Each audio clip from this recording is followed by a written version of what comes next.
Supposer que Dieu se complaise dans les souffrances de ses enfants est une grave erreur. Le ciel tout entier s'intéresse au bonheur de l'homme. Notre Père Céleste ne prive de la joie aucune de ses créatures. Les préceptes divins nous invitent à fuir tout ce qui pourrait nous attirer des souffrances et des déceptions. Tout ce qui nous interdirait l'accès à la joie et au ciel. Le Rédempteur du monde accepte les hommes tels qu'ils sont, avec tous leurs besoins, toutes leurs imperfections et toutes leurs faiblesses.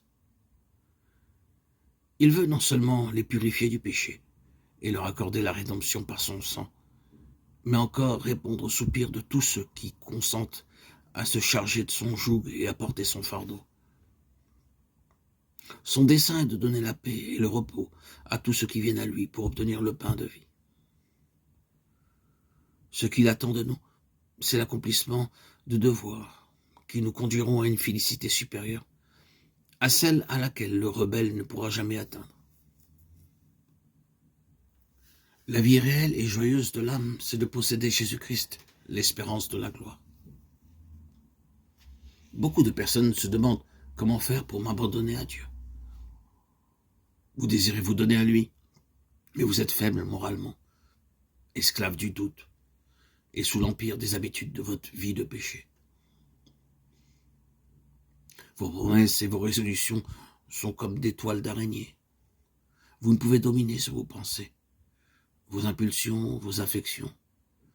Le souvenir de vos promesses non tenues et des engagements auxquels vous avez failli affaiblit votre confiance en votre propre sincérité et crée en vous le sentiment que Dieu ne peut vous accepter.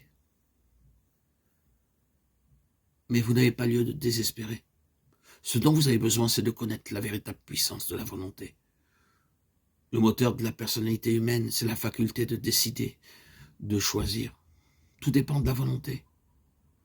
Dieu nous a accordé la puissance de choisir, à nous de l'exercer. Vous ne pouvez changer votre cœur, vous ne pouvez de vous-même donner à Dieu vos affections, mais vous pouvez décider de le servir. Vous pouvez lui donner votre volonté.